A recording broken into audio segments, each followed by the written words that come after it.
बोले श्री वृंदावन बिहारी लाल की। श्रीमद्भागवत महापुराण की। श्री सुखदेव जी महाराज के।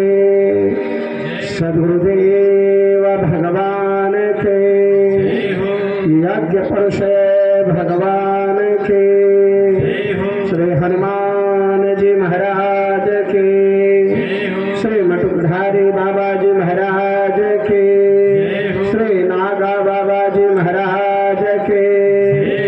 नमः पार्वती पते हर हर महादेव।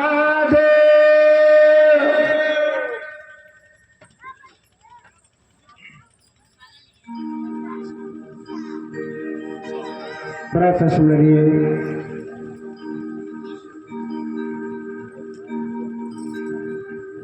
धर्मनिष्ठ तपनिष्ठ ब्रह्मनिष्ठ परम पूज्य श्री सद्गुरुदेव भगवान, परम पूज्य समग्र संत वृंद विप्र वृंद,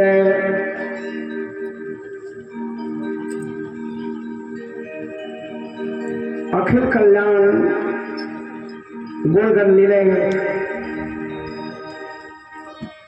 अकार करुणा करुणालय तड़ित वृंदे पीताम्बरधारी भगवान बालकृष्ण की प्रत्यक्ष वांगमयी प्रतिमूर्ति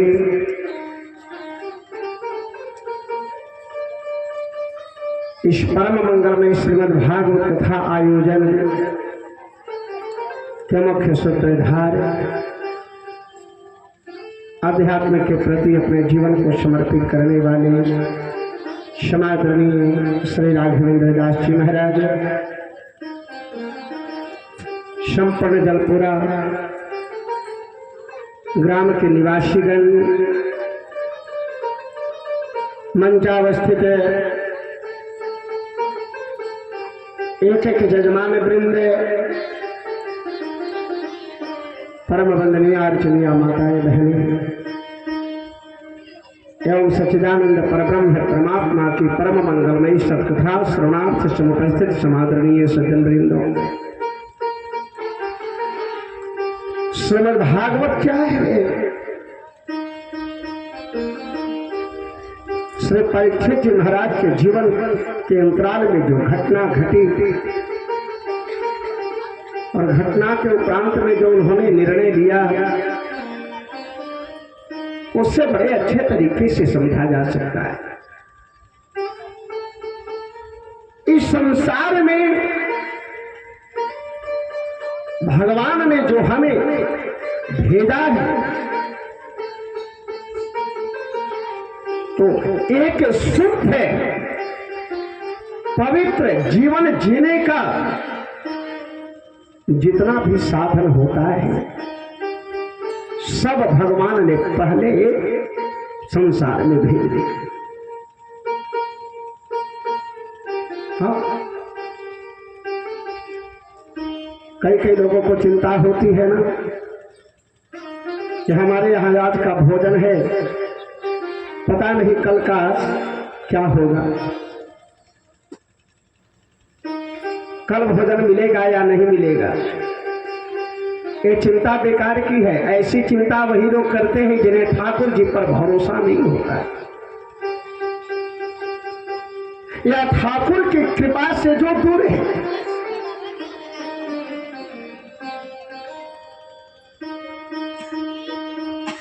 संतों ने तो कहा है, जन्म के पहले दूध दियो। अभी संसार में जीव का आगमन नहीं हुआ, लेकिन जीव के आगमन से पहले भगवान ने उसकी मां के छाती में दूध दिया। परमात्मा कितना बड़ा कृपालु है। आगे दांत आने से पहले, जन्म के पहले कह दियो जब जन्म भयो तब अन्न भी दई है। जब जन्म हुआ तो अनाज भी देगा परमात्मा। तो भगवान के ऊपर भरोसा रखने वाले ये जानते हैं कि भगवान ने हमें सब चीज दिया है, बस केवल आप अच्छे रास्ते से चलो, अच्छे मार्ग से चलो। लेकिन कई कई लोगों को इस संसार में बड़ा सुंदर जीवन मिला है। ये जो जीवन है हमारा कैसा है, जैसे कि आप किसी बजाज के पास से कोई बढ़िया कपड़ा ले आते घर पे किसी के लिए,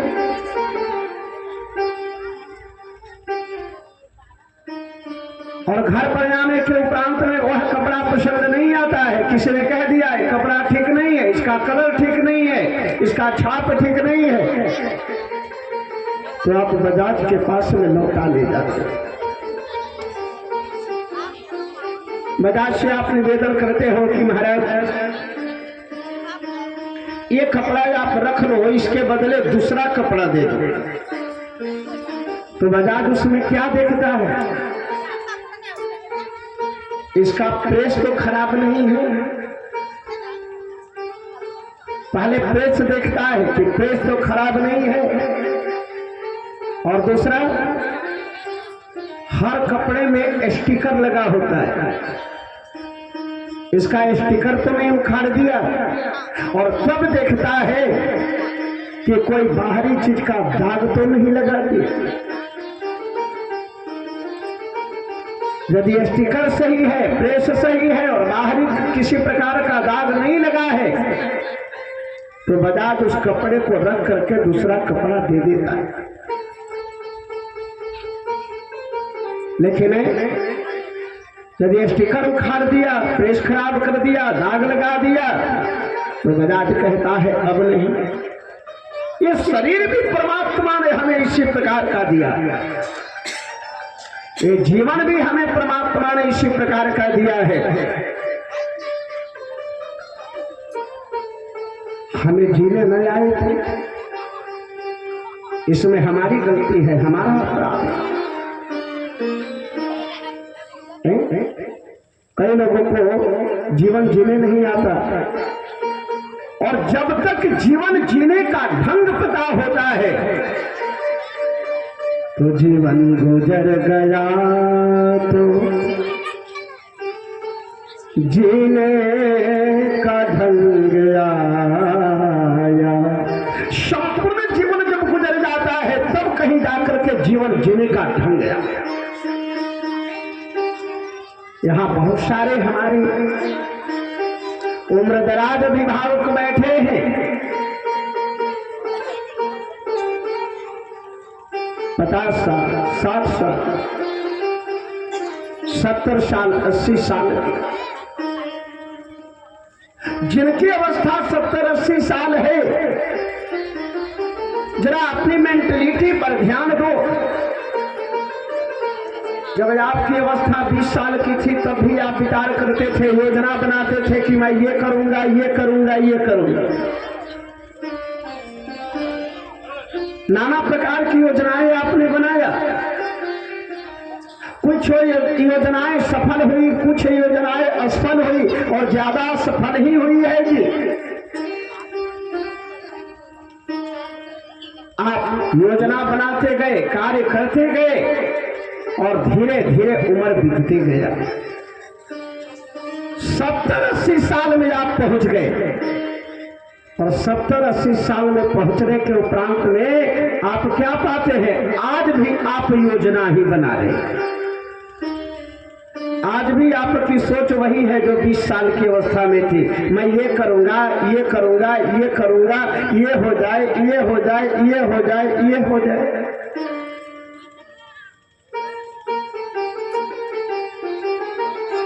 और तब तक वहां से बुलावा आ जाता है।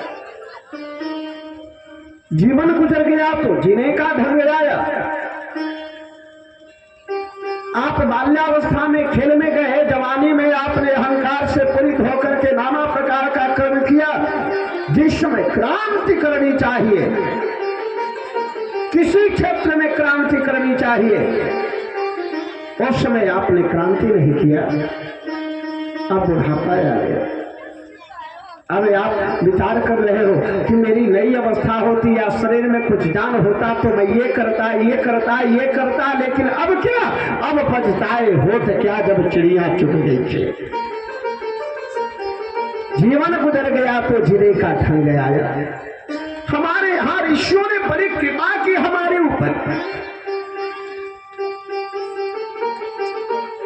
हमारे पुरातन पूर्वजों ने, ऋषियों ने इतनी कृपा किया है। हे जीव, तुम्हें जीने का ढंग नहीं पता है तो लो, जीने के लिए मैं एक सूत्र देता हूं। देखो, हमारे जो पूर्वज हैं ना, दादा हुए, परदादा हुए, पिता हुए, और पिता, दादा, परदादा, दादी, परदादी, माँ यदि किसी प्रकार से डांट दे, उस डांट को अन्यथा नहीं लेना चाहिए। वो कभी अपने संतान के लिए, कभी अपने परिवार के लिए बुरा सोचते ही नहीं। और हमारे सनातन धर्म की रीढ़ है ऋषि लोग। ऐसी कोई जाति नहीं, सनातन धर्म में ऐसी कोई जाति नहीं जिसमें गोत्र ना हो।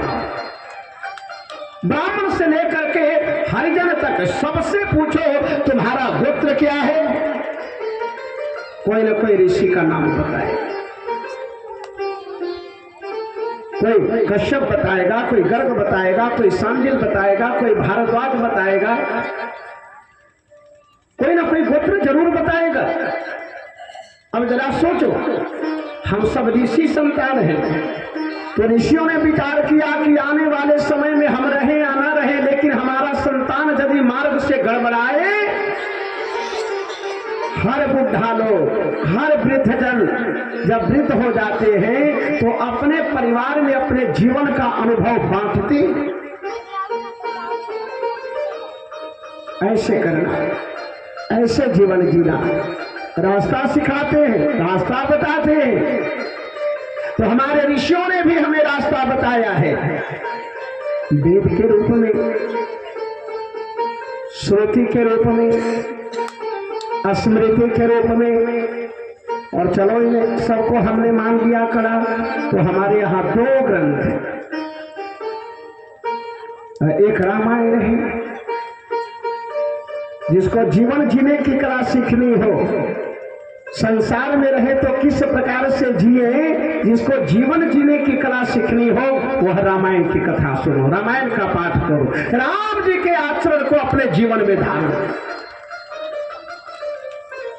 एक पिता का पुत्र के प्रति क्या कर्तव्य होता है, एक पुत्र को पिता के प्रति क्या कर्तव्य होता है, एक माँ का बेटे बेटी के प्रति क्या कर्तव्य होता है, कि बेटे बेटी का माँ के प्रति क्या कर्तव्य होता है, बहू का सास के प्रति, सास का बहू के प्रति, राजा का प्रजा के प्रति, प्रजा का राजा के प्रति, भाई का भाई के प्रति, छोटे भाई का बड़े भाई के प्रति, बड़े भाई का छोटे भाई के प्रति क्या कर्तव्य बनता है, यह यदि सीखना है तो रामायण से।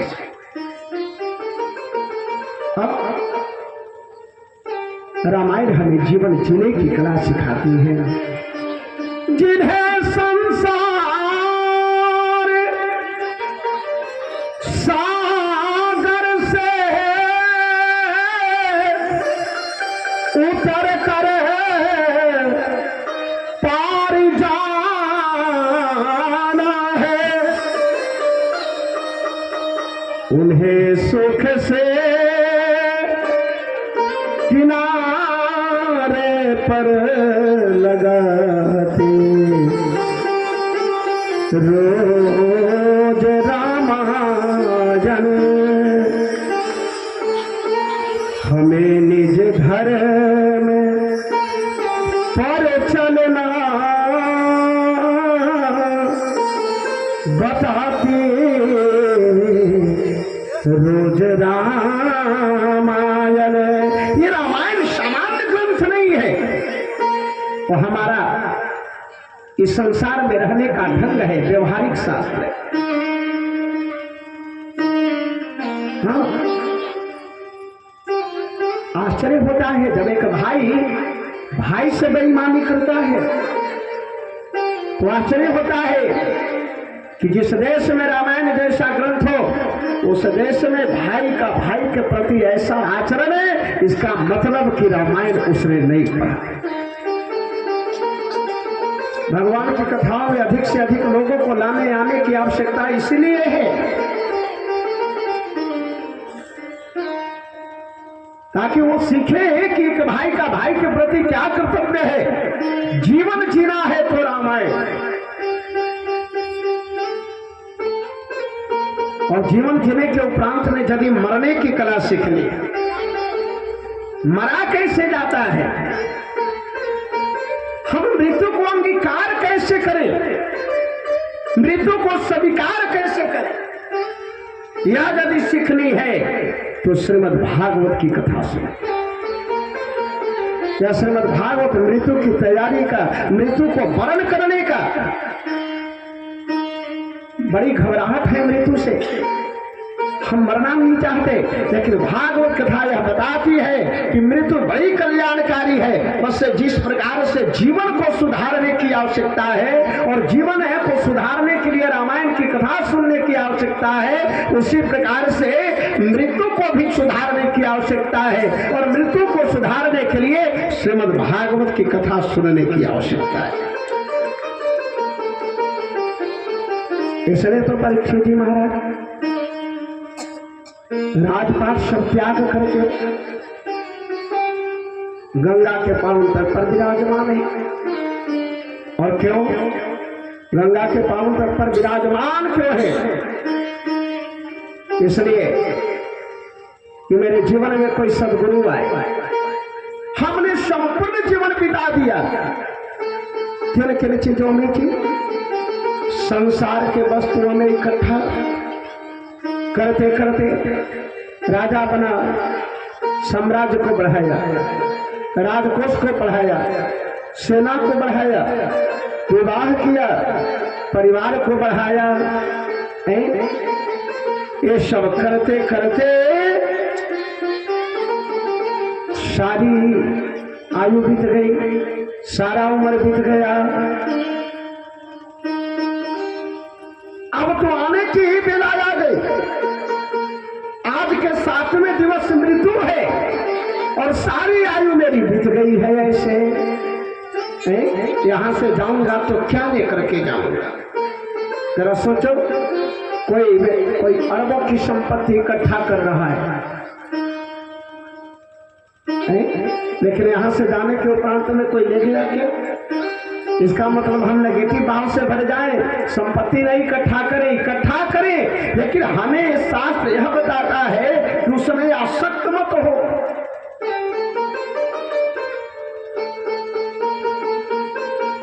किसी चीज में आसक्त मत हो, लेकिन हमें बताएगा। परीक्षित जी महाराज विचार करने लगे, अरे भजन बिना रे, भजन बिना रे, भजन बिना रे, बीते करो दिन, भजन बिना रे, बीते करो दिन, भजन बिना रे, भजन बिना रे, भजन बिना रे, भजन बिना रे,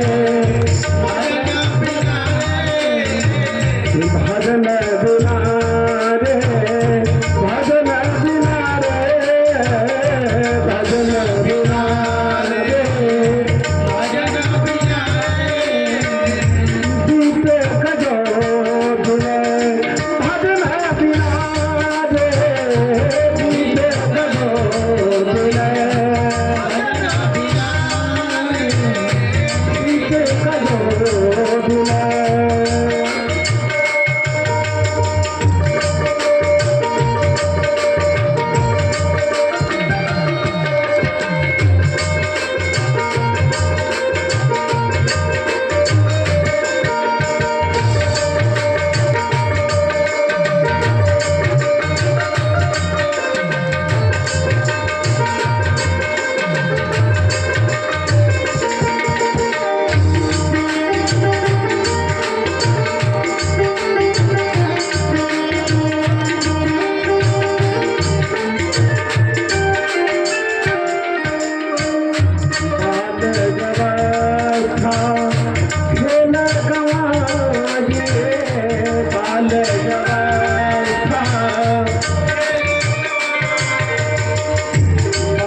हर जीव को चाहे जितनी अवस्था में जिस उम्र में हुआ एकांत में बैठ करके कभी चिंतन करना चाहिए कि हमारे पास कितनी संपत्ति, कौन सी संपत्ति लेकर के वहां जाओगे।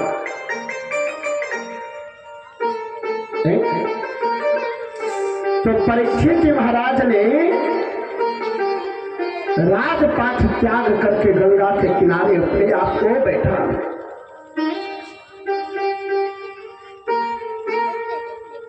हमारे जीवन में एक सद्गुरु जरूर होनी चाहिए। जब तक हमारे जीवन में चूंकि सद्गुरु की प्राप्ति नहीं होगी ना, तब तक मुक्ति का मार्ग प्रशस्त ही नहीं होगा। बैठे परीक्षित जी महाराज उत्तर दिशा की ओर मुख करके। अच्छा, उत्तर ही दिशा की ओर मुख क्यों किए हैं?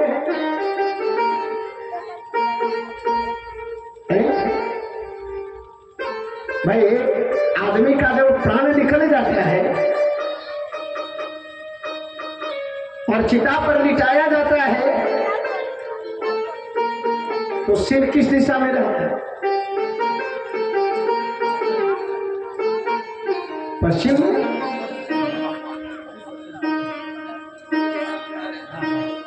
पैर दक्षिण की ओर, सिर उत्तर की ओर। सिर उत्तर दिशा की ओर रहता है। शायद आप कुछ और सोचे, हमारी बात को आप समझ नहीं पाए। हमने अंतिम समय में जब चिता पर उत्तर दिशा में परीक्षित जी महाराज को साफ है कि मैं 7वें दिन तक ठग दसेगा। उन्होंने अपने आप को मरा हुआ पहला दिन मान लिया। ये मृत्यु की तैयारी है। उत्तर दिशा की ओर मुख करके विराजमान।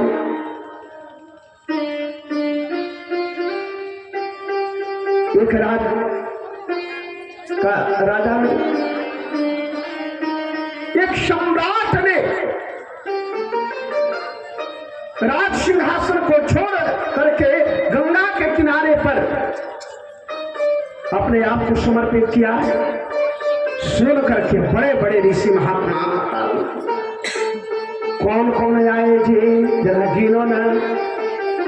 ये प्रधान ऋषि है।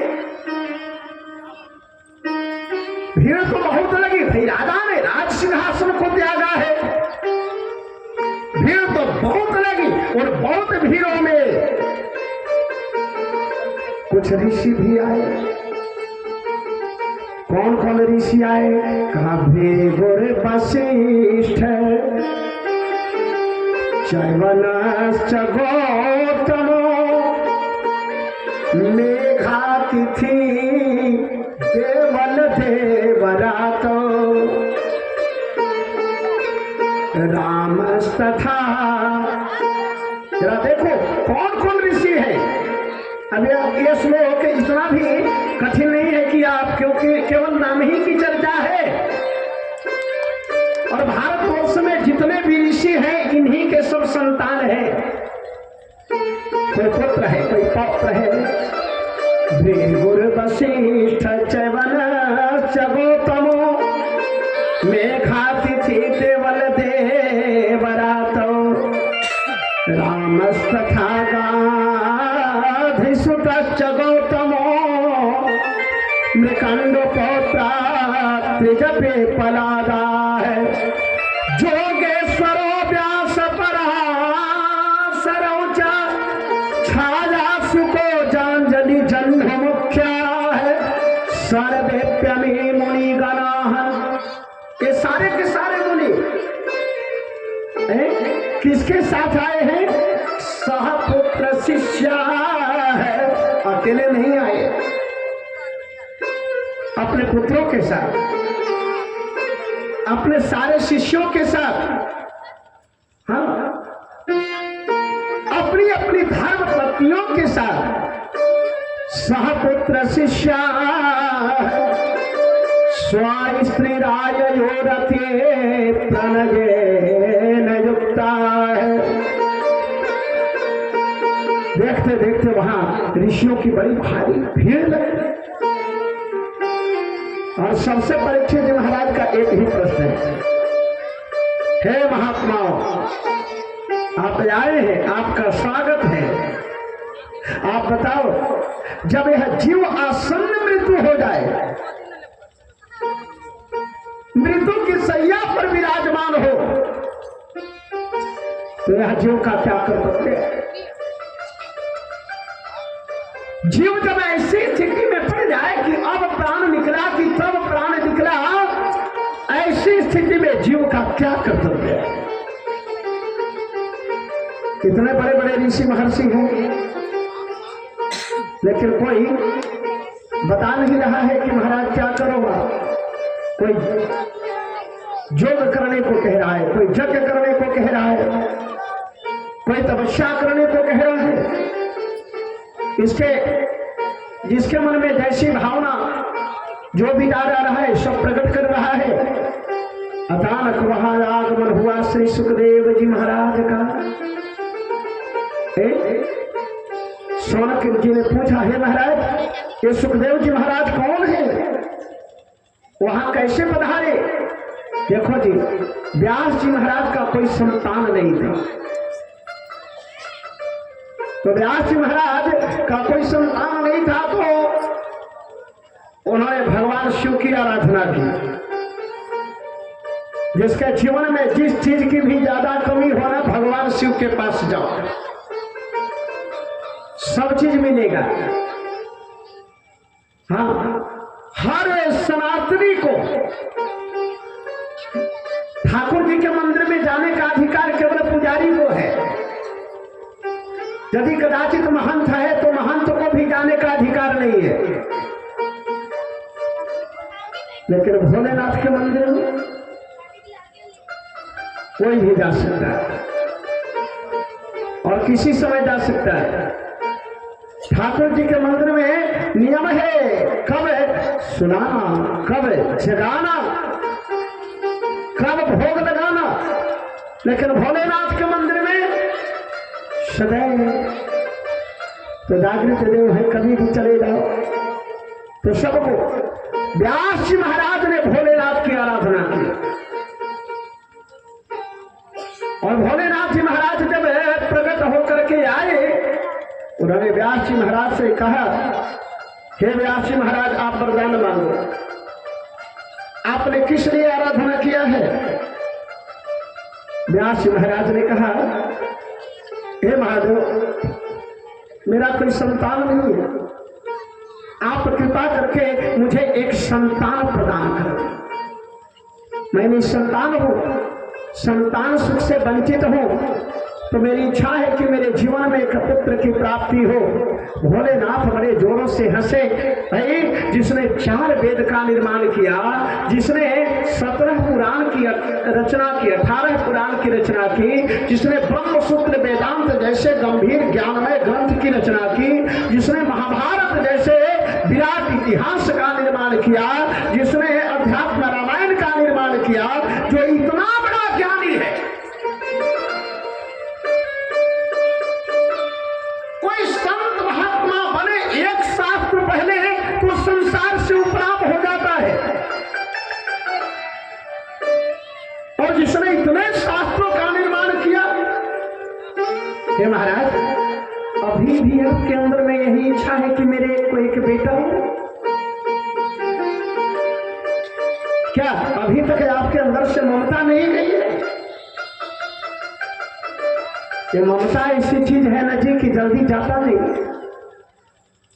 आप लोगों ने सुना होगा एक गीत है, ममता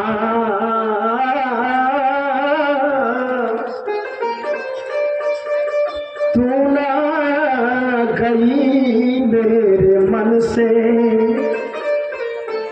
जल्दी ममता जाती नहीं है, ममता निकल जाए तो व्यक्ति परमहंस हो जाए। बड़े बड़े ज्ञानी के अंतराल से भी ममता नहीं जाती। भगवान भोलेनाथ से कहे, इतने शास्त्रों के निर्माण करने के उपरांत भी, इतने ज्ञानी होने के उपरांत भी आप इस चक्कर में है कि मुझे एक बेटा हो। व्यास जी महाराज ने कहा, हाँ महाराज,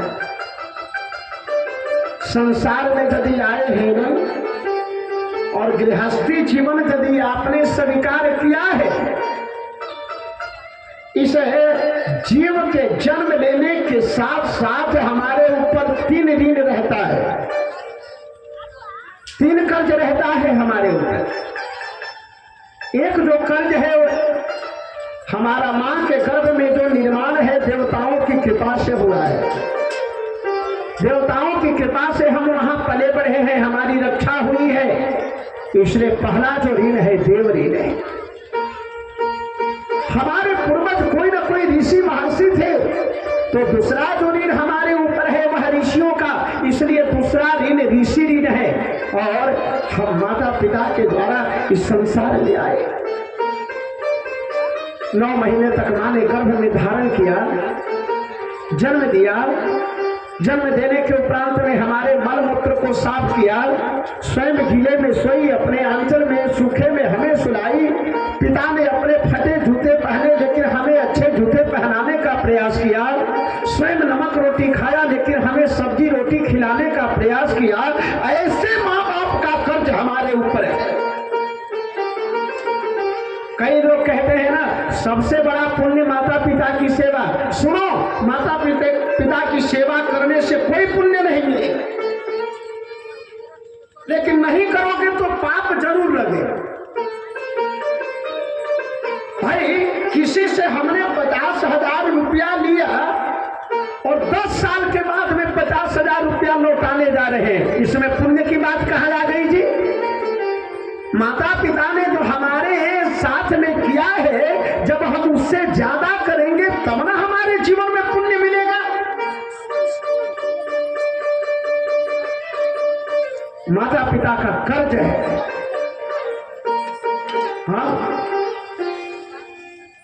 इसलिए पुण्य की आशा छोड़ दो, लेकिन नहीं करोगे तो महापाप जरूर लगेगा,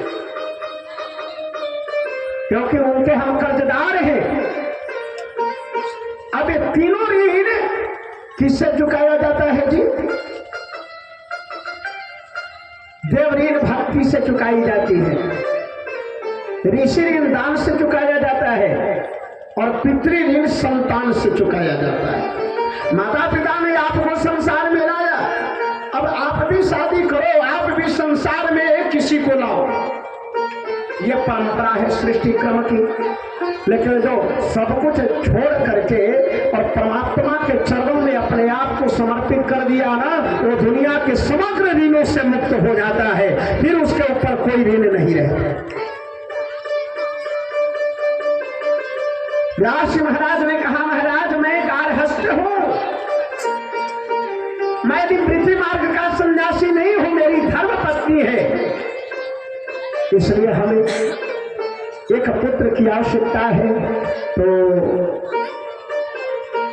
भगवान भोलेनाथ ने पूछा, विचार किया, अच्छा इतना बड़ा ज्ञानी है और इतने बड़े ज्ञानी होने के उपरांत में यदि पूछ रहे हैं कि मुझे पुत्र चाहिए, निवेदन कर रहे हैं, मांग रहे हैं, तो जरा पूछूं तो, जरा जानूं तो कि इनके जीवन में जो पुत्र प्राप्त करने की इच्छा है किस लिए है।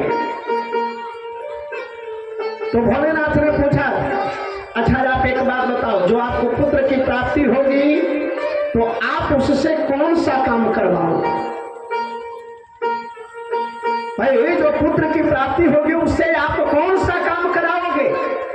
लाठी चलवाओगे, रिवॉल्वर चलवाओगे, कौन सा काम करवाओगे?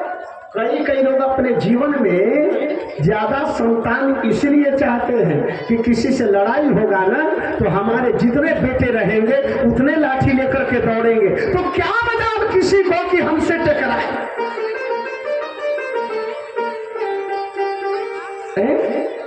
देखो सबसे बड़ा हथियार क्या है? परमात्मा का शरण। भगवान के शरण में आ जाओ, दुनिया तुम्हें नमस्कार करेगी, संसार तुम्हारे सामने झुक जाएगा, और जिस दिन तुम लौकिक हथियार के चक्कर में पड़ोगे तुम्हारे विपरीत में हजारों हथियार खड़े हो जाएंगे। ये संसार का चक्र है। हाँ, उन्होंने सोचा तेरा पूछूं तो कि संतान की कामना किस लिए। अच्छा, आजकल के संतान की कामना किस लिए? आजकल जो लोग बेटे बेटी की प्राप्ति चाह रहे हैं, किस लिए चाह रहे हैं? और जन्म ले रहा है संतान तो उसको सिखा क्या रहे हैं? क्या सिखा रहे हैं? देखो देखो आजकल क्या सिखाते हैं लोग। पहले जो बच्चा जन्म लेता था तो घर के माता पिता उसे सिखाते थे, बेटे ये चाचा है प्रणाम करो, ये मामा है प्रणाम करो, ये बाबा है पैर छुओ इनका। घर के सदस्य को नहीं, दूसरे को संस्कार डालते थे ताकि ये बचपन में झुकना जानेगा ना तो बड़े होकर के हमारे चरणों में भी झुकेगा। आज क्या सिखाती है माताएं? बोलो बेटे टाटा, हमको क्या कहो मम्मी, पिताजी को क्या कहो पापा। पाप छोटा है तो पाप, और पाप बहुत बड़ा हो गया तो पापा है। मम्मी जीवित अवस्था में मम्मी, और विदेशों में जब कोई मर जाता है ना तो लकड़ी के ताबूत में जिसको बंद किया जाता है उसी का नाम है मम्मी। ये जीविते में कह रही है मम्मी, इसलिए बेटा नहीं काम करता है, क्योंकि मम्मी सोचो कोई मुर्दा उठ करके कहे कि ये काम करो, कोई करेगा और बल्कि भाग जाएगा। लेकिन अब मॉडर्निटी जमाने में, अब मॉडर्निटी का क्या करेंगे, आधुनिकता दिखाने के चक्कर में देखो ऐसा हमने नियम बदल दिया। पहले जो है दो आदमी मिलते थे तो क्या करते थे, हाथ जोड़ते, फिर बंधन होना प्रारंभ हुआ। प्रणाम मतलब उसमें अनेक हाथ की दूरी आ गई। सबसे पहले गले, हमारे और आप में कोई अंतर नहीं, फिर प्रणाम एक हाथ की दूरी, फिर नमस्कार अनेक हाथ की दूरी। लेकिन अब क्या होने लगा है, हाथ मिलो। क्यों मिलाते हैं? आज मित्रता है और कल कहीं लड़ाई हो गई तो जरा देख तो लो कि हमसे बलवान तो नहीं है, ये हमको मार सकता है कि हम इसको मार सकते हैं। हाथ मिला। अब ये माताएं बहनें अपने पति